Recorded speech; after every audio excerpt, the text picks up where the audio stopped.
Good evening, everyone. It's Dr. Jen Kordonsky from Optimal Spine Chiropractic, and this evening's class is called Nourish to Flourish.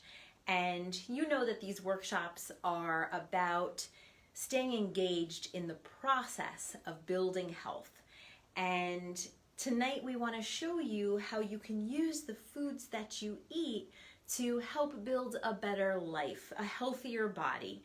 And I want to share with you two very inspiring studies to give you the motivation and the inspiration to take action and build on your health and make improvements to the foods that you're eating, make improvements to your diet. I want you to keep in mind that, I know you know instinctively that what you eat matters. You know, we're always told you are what you eat, and you know that's important to eat healthy. However, I really want to make it concrete for you and understand that without food, you can't survive, right? And we talked about this in the strategies for healthy living. So food is one of your body's most vital needs. Without it, you're going to die. So it only makes sense, it's only common sense to think that if it's so critical for my survival, then it's very impactful on my health.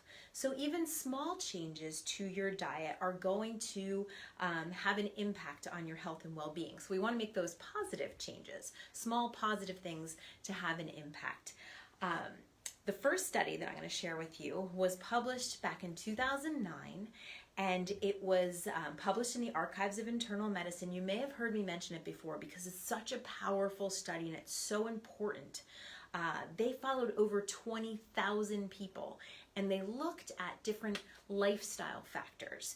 And then they looked at and compared the rates of different chronic diseases that people experienced and compared it to those lifestyle strategies.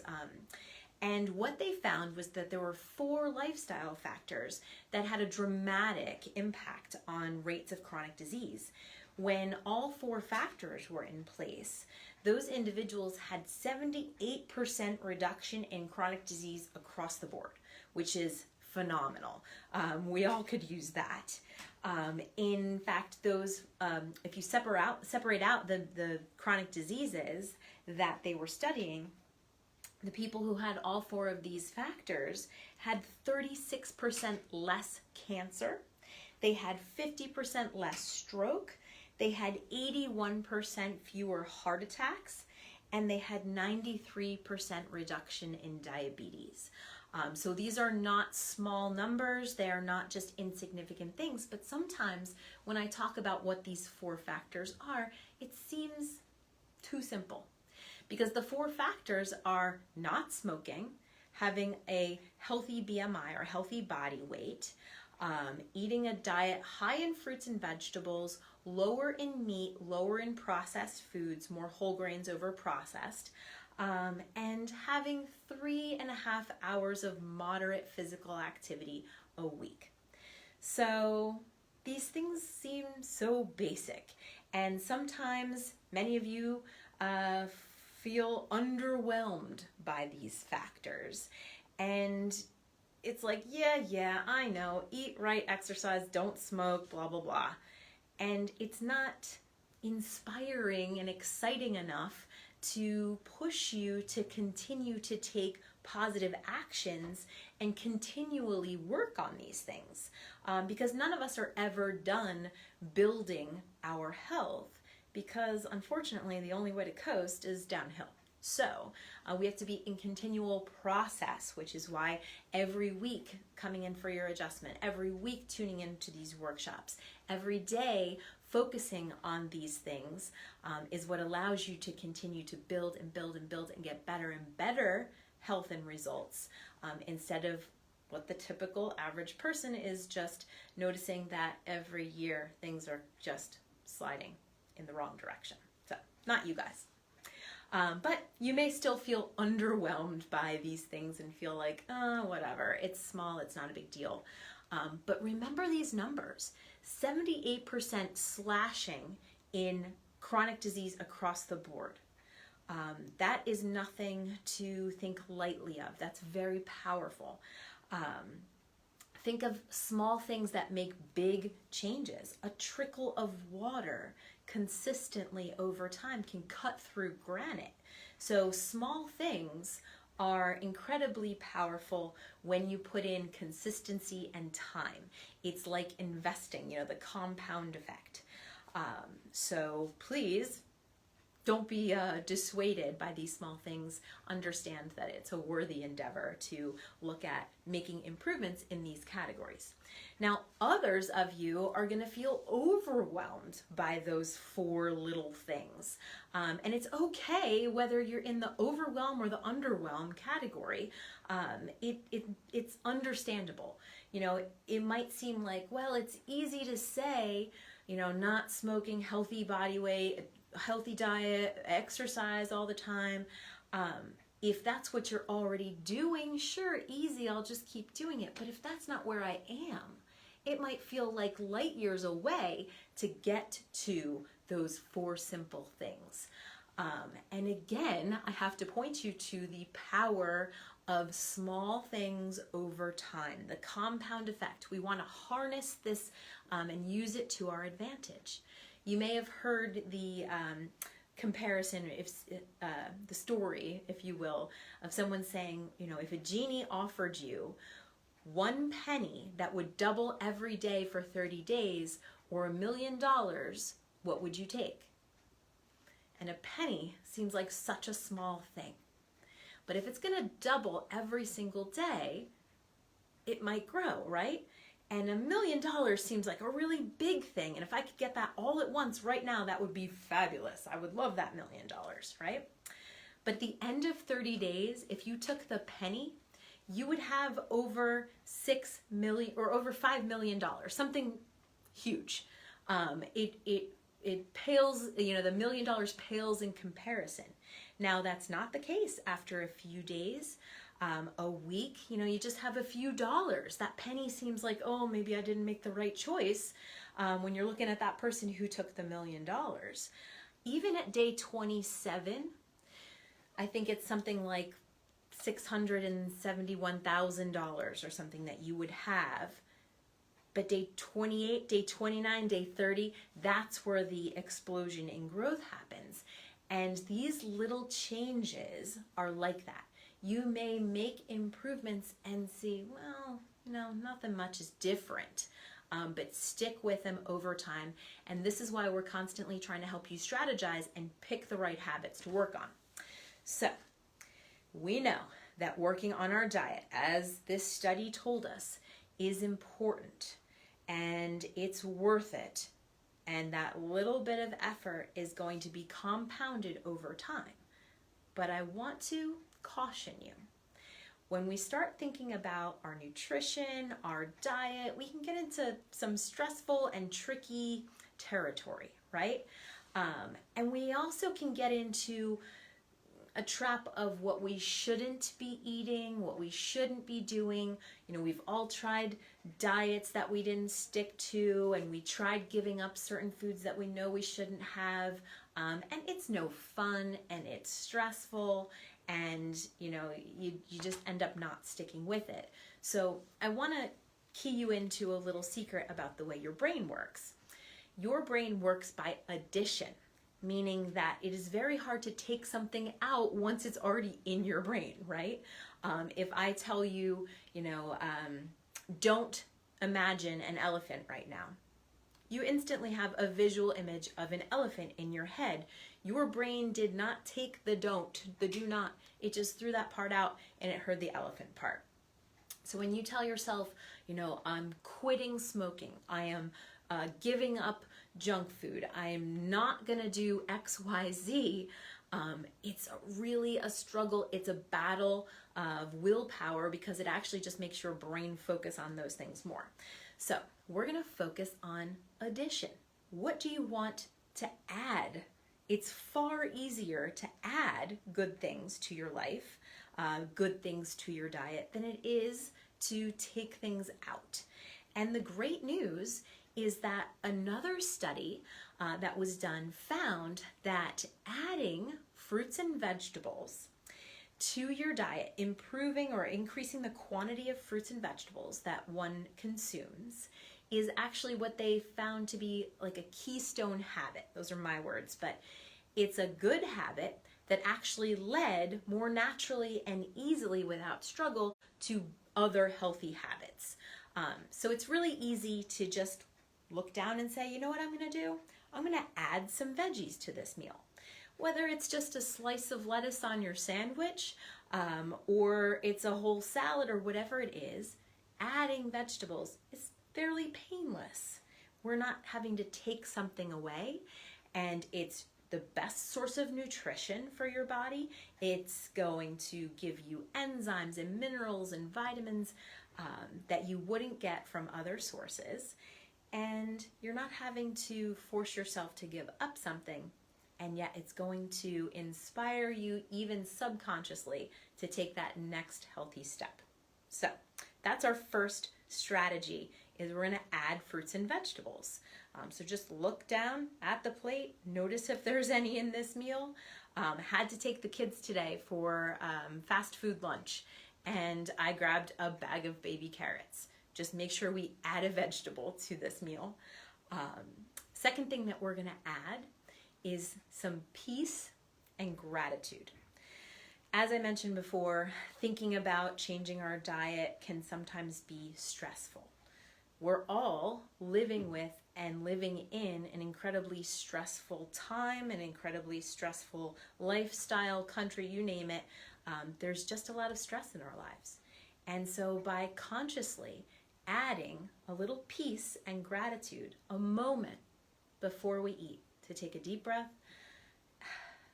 and appreciate the fact that we have food, that we're going to be putting it into our body to nourish ourselves, can really make an impact on how your body processes that meal, how you feel emotionally. It's better for digestion. So peace, gratitude, a moment before we consume a meal, and that's something that you can add and create that habit in your life. The third thing that we'd like to add is some more good fats. And the healthy fats are so important. They're going to nourish you. They're going to help you feel more satisfied by a meal. And fats are very important for your brain, your nerve system, your skin. Every cell in your body requires fats in order to make a healthy cell membrane. If the fats we're consuming are junk fats, the omega-6 fats, like we talked about in the breast cancer class, then we're going to use those fats to build cells, and they're not going to be as healthy. The membranes, cell membranes, are not going to be as good as we want them to be. You know the expression, you are what you eat. It's so true. Your body makes itself, it makes new parts, it makes new cells every single day out of the foods that you consume. So good quality fats are crucial for your health, and they make a meal more satisfying and more delicious. Now, we don't want to overdo it, but you want to ask yourself, is there a good fat in this meal? So what are the good fats? A little reminder, olive oil, avocado oil, olives and avocados, coconut or coconut oil, raw nuts and seeds. Those are just a few examples. And we want to look for ways to replace the unhealthy, the vegetable oils, canola oils, so on, the corn oil. Those are the omega-6s, and they're just, they're inflammatory. They're going to irritate your body. They're going to increase pain. They're going to make less healthy cells. So if you can make a simple swap, and I think the simplest and easiest thing is to just look in your cabinet, what's my cooking oil, and swap it out, and just make sure you have a good healthy fat on hand. And the next thing that we are going to add is more whole foods. So less processed, less packaged, and looking for more real foods. So instead of maybe grabbing a granola bar or a muffin or something from a vending machine, trying to add things like an apple and almond butter, or some celery and hummus, things that are real food and can be identified as such. Leftovers, things that, maybe are or even just a whole piece of fruit. But having more real foods in your diet is going to squeeze out some of the less healthy options. The last thing that we're going to look to add is quality. So consider when you're looking at fruits and vegetables, you've heard me talk about the EWG's list of the dirty dozen. So if you have a fruit or a vegetable that you really enjoy eating that's on the dirty dozen list, then consider getting better quality and picking up organic in that case. When it comes to proteins and animal products especially, the quality is important, and in general, Americans tend to consume far too much meat. And that study showed us that higher consumption of fruits and vegetables and lower consumption of meat was important for overall health. So my suggestion is to improve the quality, which unfortunately increases the price, but then just cut back a little on the serving size, and you're going to do yourself two favors there. Better quality, so better health results, and slightly less consumption of meat products. So these are the things that we're going to add. 5 things. We're going to add fruits and veggies, peace and gratitude, good fats, add whole foods, and add quality where you can. This is about living your best life, having your healthiest body.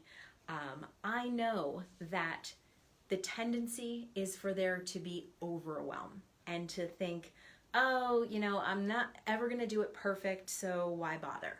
Or we bite off more than we can chew, and we falter and we go back to our old habits.